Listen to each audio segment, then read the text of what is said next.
you feeling after the election? Very confused. I feel like everyone's angry and everyone doesn't know where to point their fingers. I do feel let down.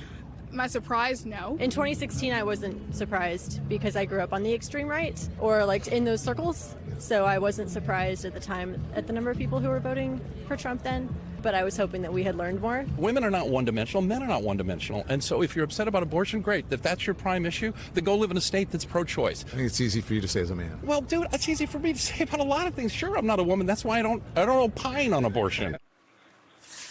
I kind of want to throw something at that. Okay, so you just saw a range of reactions from Americans on the streets of New York grappling with the results of the presidential election. I think some were actually dealing with a little bit better than others. These kind of man-on-the-street interviews, we call them MOS, man-on-the-street interviews, are part of the latest chapter for journalist Don Lemon, who's speaking to the people about their hopes and their fears for the future of our country and democracy. And I have the privilege and the honor of having him join me now here. Don Lemon, journalist, the host of the streaming show, The Don Lemon Show, and the author of the amazing I Once Was Lost, My Search for God in America.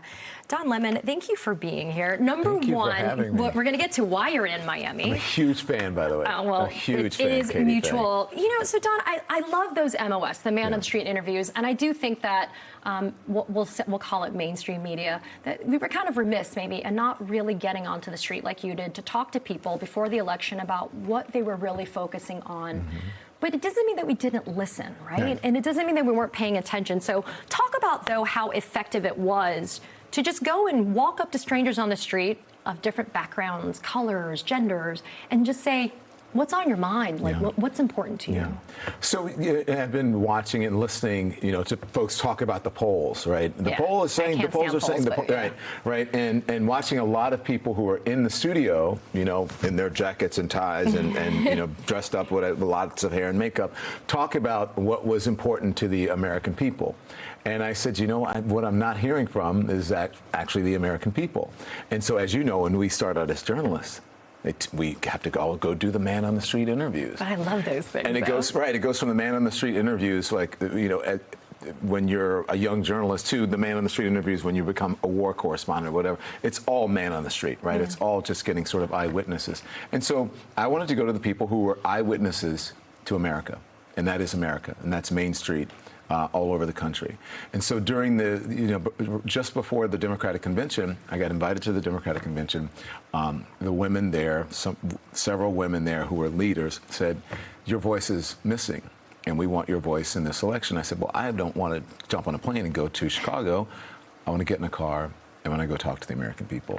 And what I found out was eye-opening, that the demographics, I started hearing from people the demographics that you would normally think would be voting for a certain person because they either look like that person, that they are sort of identified with that person in a certain way, and that was not the case. I quickly found out in swing state after swing state after battleground state that certainly was not the case. Black women were saying, well, I don't want to vote for Kamala Harris just because she's black. And white guys with beards who look like truckers are saying, I don't want to vote for Donald Trump because he's a white guy. I think he lies a lot. And so it just sort of became this surprising thing over and over and over again. And so I started not to believe the polls, and I started to put these things on, my social media site and on my digital show, and I started getting calls from everywhere, especially conservative media, saying, will you come on and talk about these things? And, just sort of went from there. Well, so your streaming show is amazing. I catch you on IG Live as well.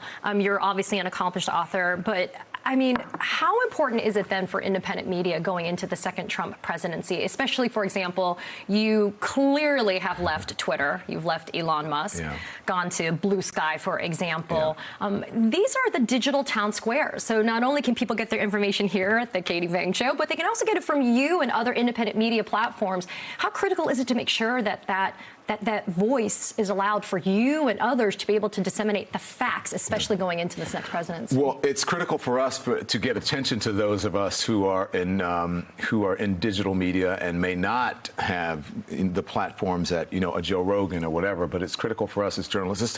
It's tough in independent media to sell, quite frankly, journalism and politics. Advertisers don't like it.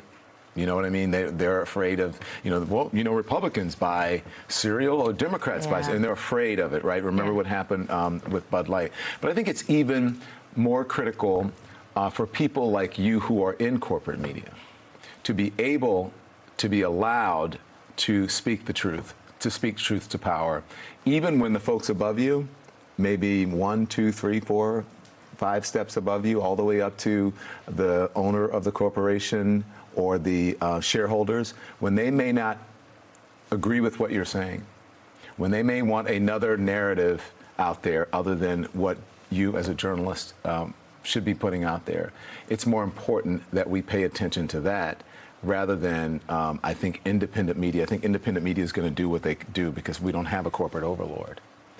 And we can basically say what we want to say. It's important to support independent media.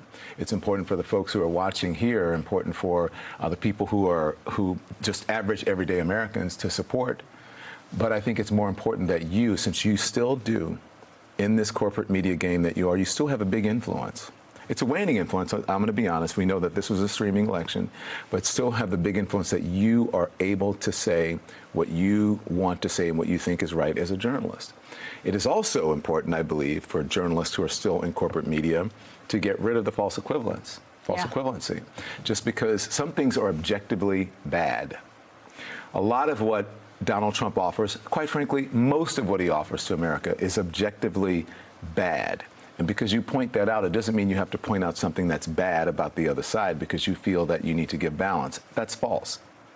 And that's a disservice to the American people. And I think many journalists now feel that they have to do that. I also feel, and I know, that in the back of journalists' heads now, they are thinking, what is my boss going to say if I go in, if I'm tough on a Trump surrogate? Are they going to think that I'm being too harsh on someone unfairly? Are they going to be upset because the guys at the top want, they want to survive in a business environment under a Trump administration?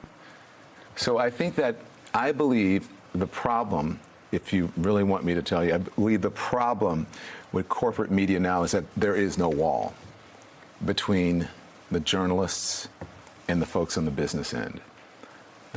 Journalism should not be about the folks on the business end. They should leave the journalism to journalists and the business folks to take care of the business and not rely on the newsrooms and the journalists for corporate profits. Well, I'm proud to say that there's a wall here at the Katie Phang Show, and I, as Katie Phang, am listening to what I think that's why I love you is and I my watch true you. north, which is always facts and evidence, which is how I was trained. I really want to talk to you about your new book because you're here in Miami for the Miami Book Fair. You've been going, you've been talking about your book. Your book is so just painfully honest, and you are always an honest person about how you feel. Talk about why this book was just so critical, especially at this stage in your life, because this is not your first memoir that you've written. No, it's not. This is the third. Yeah. But I had a crisis of faith back in 2018 when my sister died, and I started thinking about this book, and then COVID came along, and then George Floyd came along, and so then there was another book that came before this one, but this one was actually, I thought about it before, the other book, that #1 New York Times bestselling book, that was This Is the Fire. And so I put that aside, and then I started, after Donald Trump left, I picked it back up. This was in 2022. I picked it back up, and then, I left CNN. Yeah. And it became a different book. People did not know that I was a person of faith because I don't wear it on my sleeve, right? But I think some of us don't. Yes, some of us don't. But I believe in this environment where we had religion that was infecting our politics, where the line between politics and religion was not only being blurred, it was being erased, especially by the religious right and by evangelicals. It's not weaponized. And it weaponized. And even in this election, I don't believe that we should be making laws that are based on religion, and we're certainly doing it. Look at what happened with Roe v. Wade, a woman's right to choose, women's reproductive rights, which are about way more than just unintended pregnancies, about unintentional pregnancies. It's about pregnancies that are untenable, right? And sometimes it's about just more than just people not wanting to have kids at a certain point in their life. And so I started to think about all those things, and I said, I need to write about these things. And I did, and here we are. And the book is doing really well now, but here we are with the election.